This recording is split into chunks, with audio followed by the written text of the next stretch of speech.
श्री परमात्मने नमः। श्री परमात्मने नमः। अथ षष्ठोऽध्यायः। श्रीभगवानुवाच। अनाश्रितः कर्मफलम् कार्यं कर्म करोति यः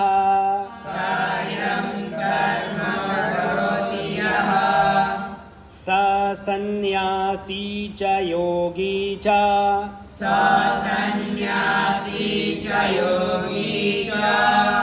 न निरग्निर्न चाक्रियः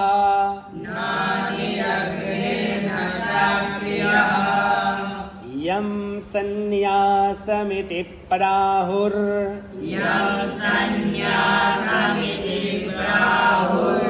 योगं तं विद्धि पाण्डव।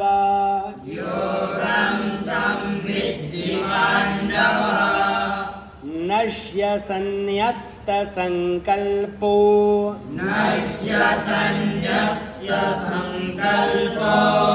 योगी भवति कश्चन।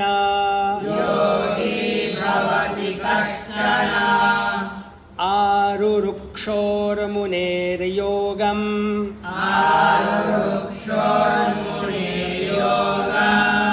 कर्म कारणमुच्यते। योगारूढस्य तस्यैव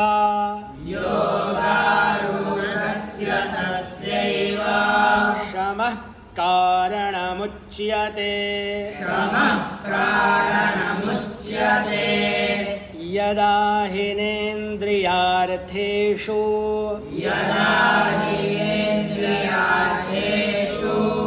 न कर्मस्वनुसज्जते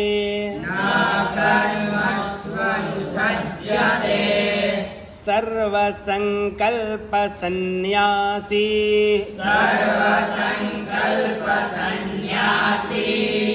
योगारूढस्तदोच्यते।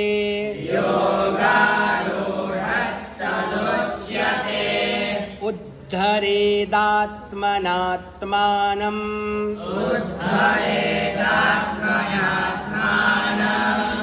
नात्मानमवसादयेत्।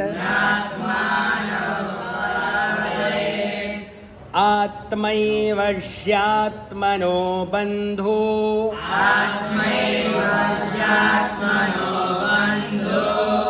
रात्मैव रिपुरात्मनः।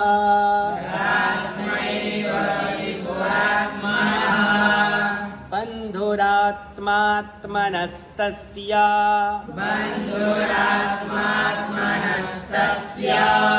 येनात्मैवात्मना जितः।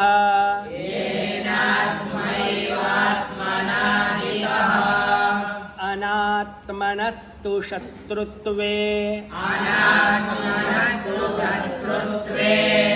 वर्तेतात्मैव शत्रुवत्। जितात्मनः प्रशान्तस्य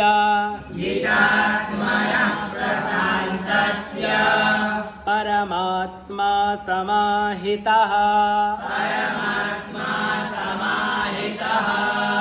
शीतोष्णसुखदुःखेषु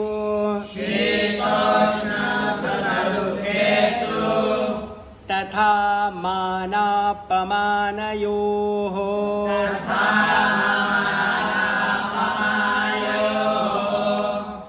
ज्ञानविज्ञानतृप्तात्मा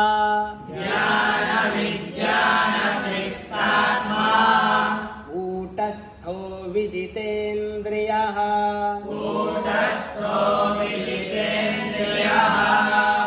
युक्त इत्युच्यते योगे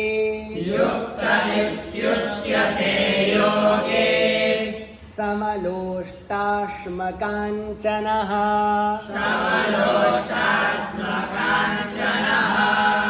सुहृन्मित्रार्युदासीना सुहृन्मित्रार्युदासीना मध्यस्थद्वेष्य बन्धुषु मध्यस्थद्वेष्य बन्धुषु साधुष्वपि च पापेषु साधुष्वपि च पापेषु समबुद्धिर्विशिष्यते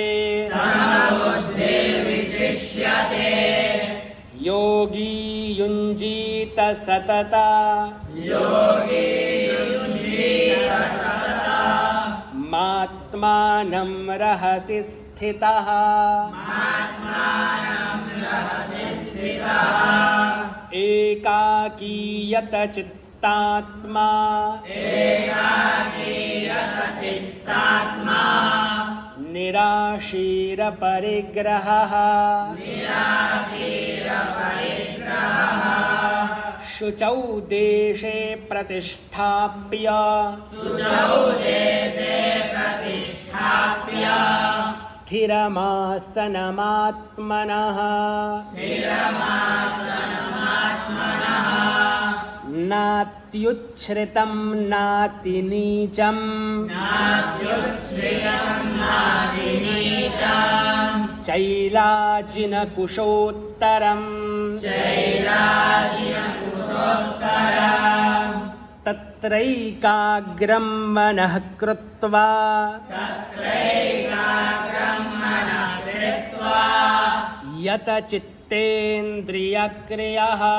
यतचित्तेन्द्रियक्रियः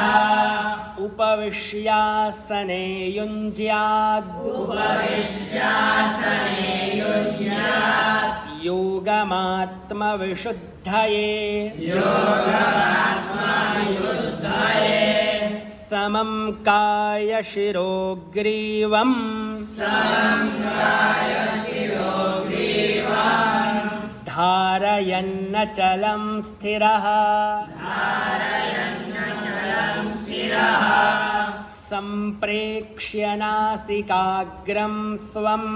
सम्प्रेक्ष्य नासिकाग्रं स्वम् दिशश्चानवलोकयन् दिशश्चानवलोकयन् प्रशान्तात्मा विगतभीर् प्रशान्तात्मा विगतभीर्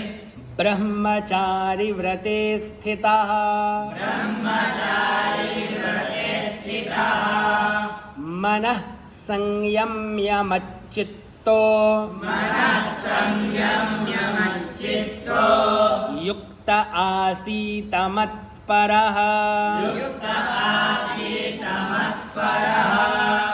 युञ्जन्नेवं सदात्मानं युञ्जन्नेवं सदात्मानं योगी नियतमानसः योगी नियतमानसः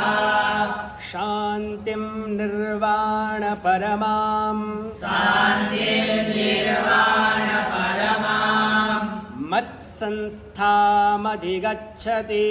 मत्संस्थामधिगच्छति नात्यश्नतस्तु योगोऽस्ति नात्यश्नतस्तु योगोऽस्ति न चैकान्तमनश्नतः चैकान्तमनस्नतः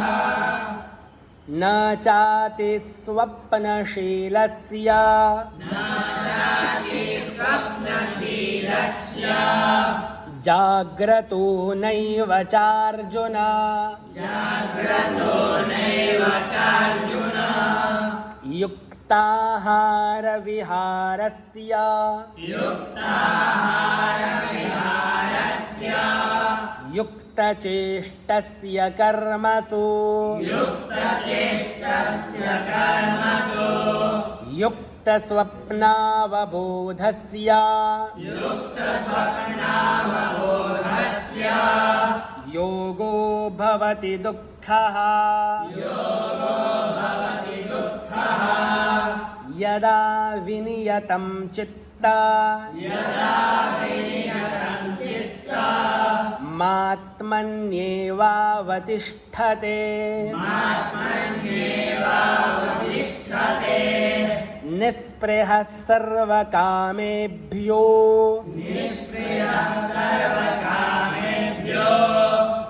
युक्त इत्युच्यते तदा यथा दीपो निवातस्थो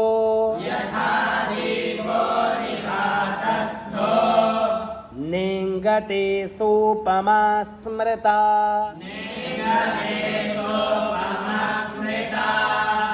योगिनो यतचित्तस्य युञ्जतो योगमात्मनः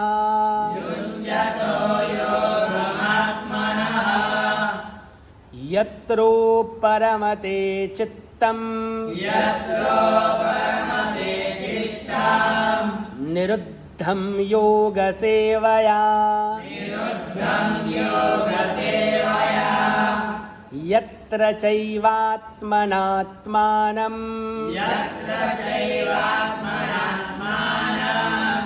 पश्यन्नात्मनि तुष्यते सुखमात्यन्तिकं यत्तद् बुद्धिग्राह्यमतीन्द्रियम् वेत्ति यत्र न चैवायम् स्थितश्चलति तत्त्वतः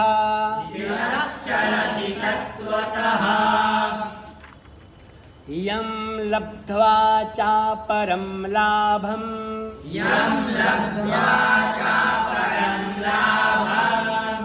मन्यते नाधिकं ततः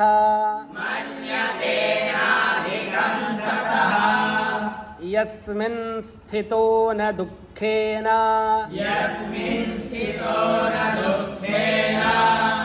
गुरुणापि विचाल्यते तं विद्यात् दुःखसंयोगा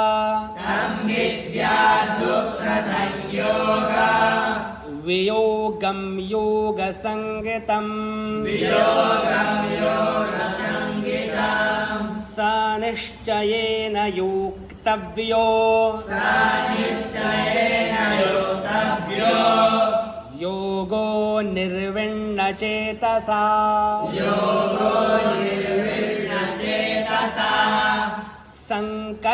संकल्पप्रभवान् कामांस् त्यक्त्वा सर्वान् शेषतः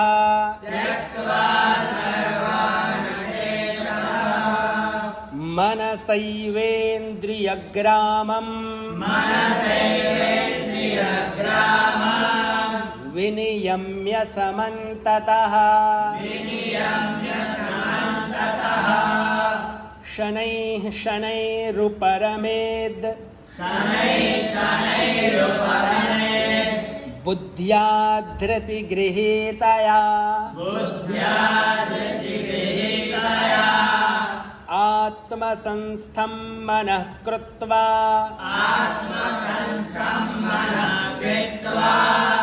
न किञ्चिदपि चिन्तयेत् यतो यतो निश्चरति मनश्चञ्चलमस्थिरम् ततस्ततो नियम्यैता तात्मन्येव वशं नयेत्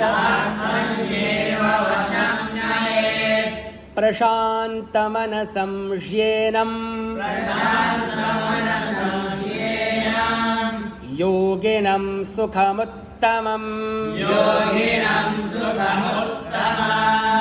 उपैति शान्तरजसम् ब्रह्मभूतमकल्मषम् ब्रह्मभूतमकल्मषाम् युञ्जन्नेवं सदात्मानं युञ्जन्नेवं सदात्मानं योगी विगतकल्मषः योगी विगतकल्मषः सुखेन ब्रह्म संस्पर्श सुखेन ब्रह्मसंस्पर्श मत्यन्तं सुखमश्नुते मत्यन्तं सुखमश्नुते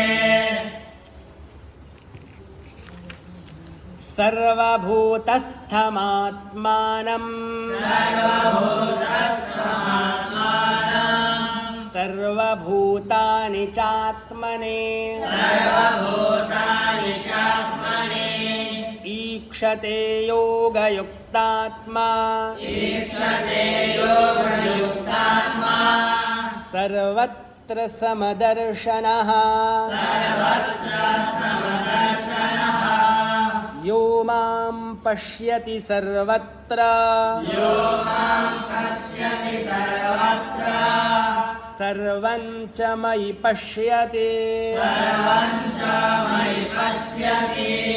तस्याहं न प्रणश्यामि तस्याहं न प्रणश्यामि स च मे न प्रणश्यति स च मे न प्रणश्यति सर्वभूतस्थितं यो मां सर्वभूतस्थितं यो मां भजत्येकत्वमास्थितः भजत्येकत्वमास्थितः सर्वथा वर्तमानोऽपि सर्वथा वर्तमानोऽपि स योगी मयि वर्तते स योगी मयि वर्तते आत्मौपम्येन सर्वत्र आत्मौपम्येन सर्वत्र समं पश्यति योऽर्जुन समं पश्यति योऽर्जुन सुखं वा यदि वा दुःखं सुखं वा यदि वा दुःखं स योगी परमो मतः स योगी परमो मतः अर्जुन उवाच अर्जुन उवाच योऽयं योगस्त्वया प्रोक्तः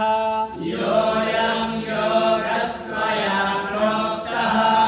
साम्येन मधुसूदन साम्येन मधुसूदन एतस्याहं न पश्यामि एतस्याहं न पश्यामि चञ्चलत्वात् स्थितिं स्थिरां चञ्चलत्वात् स्थितिं स्थिरां चञ्चलं हि मनः कृष्ण चञ्चलं हि मनः कृष्ण प्रमाथि बलवद्दृढम् प्रमाथि बलवद्दृढम् तस्याहं निग्रहं मन्ये तस्याहं निग्रहं मन्ये वायोरिव सुदुष्करम् वायोरिव सुदुष्करम् श्रीभगवानुवाच श्रीभगवानुवाच असंशयं महाबाहो असंशयं महाबाहो मनो दुर्निग्रहं चलम् मनो दुर्निग्रहं चलम् अभ्यासेन तु कौन्तेय अभ्यासेन तु कौन्तेय वैराग्येण च गृह्यते वैराग्येन च गृह्यते असंयतात्मना योगो असंयतात्मना योगो दुष्प्राप इति मे मतिः दुष्प्रापयति मे मतिः वश्यात्मना तु यतता वश्यात्मना तु यतता शक्यो वाप्तुमुपायतः शक्यो वाप्तुमुपायतः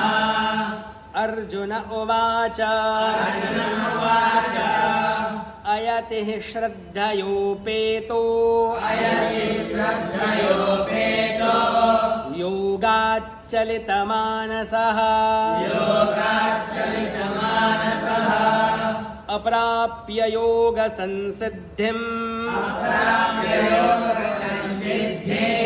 कां गतिं कृष्ण गच्छति कच्चिन्नो भयविभ्रष्टः छिन्नाभ्रमिव नश्यति अप्रतिष्ठो महाबाहो विमूढो ब्रह्मणः पथि एतन्मे संशयं कृष्ण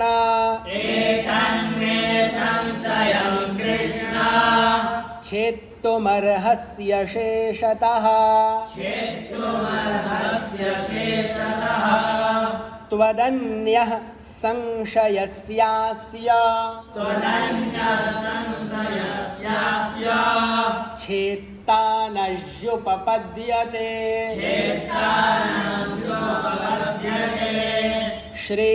श्रीभगवानुवाच पार्थ नैवेह नामुत्र विनाशस्तस्य विद्यते न हि कल्याणकृत् कश्चिद् दुर्गतिं तात गच्छति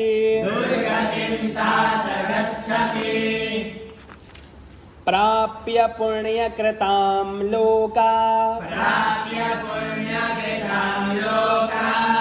नुषित्वा शाश्वतीः समाः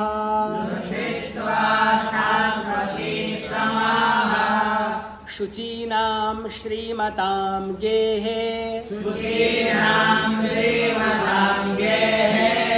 योगभ्रष्टोऽभिजायते अथवा योगिनामेव कुले भवति धीमताम् एतद्धि दुर्लभतरं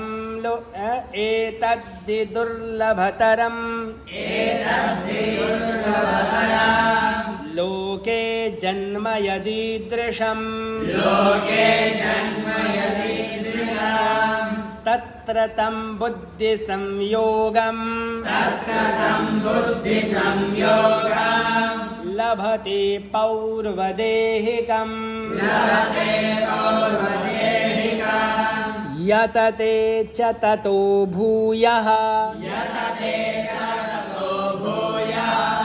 संसिद्धौ कुरु नन्दन पूर्वाभ्यासेन तेनैव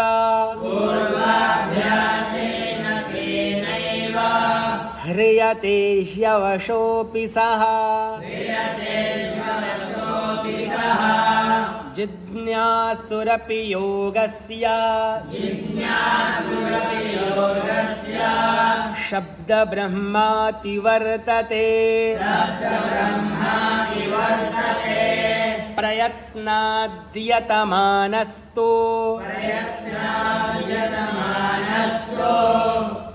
योगी संशुद्धकिल्बिषः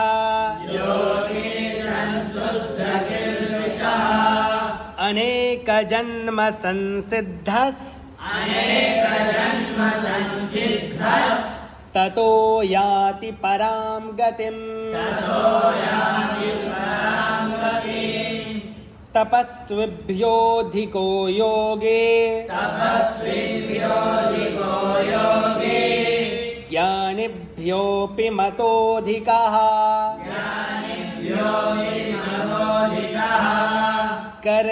कर्मिभ्यश्चाधिको योगे तस्माद्योगी भवार्जुन योगिनाम योगिनामपि सर्वेषां योगिनामपि सर्वेषां मद्गतेनान्तरात्मना मद्गतेनान्तरात्मना श्रद्धावान् भजते यो माम् श्रद्धावान् भजते यो माम् स मे युक्ततमो मतः मे युक्ततमो मतः ॐ तत्सदिति ॐ तत्सदिति श्रीमद्भगवद्गीतासूपनिषत्सु श्रीमद्भगवद्गीतासु ब्रह्मविद्यायां ब्रह्मविद्यायां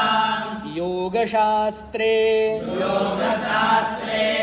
श्रीकृष्णार्जुनसंवादे कृष्णार्जुनसंवादे आत्मसंयमयोगो नाम आत्मसंयमयोगो नाम षष्ठोऽध्यायः। षष्ठोऽध्यायः। श्रीकृष्णार्पणमस्तु।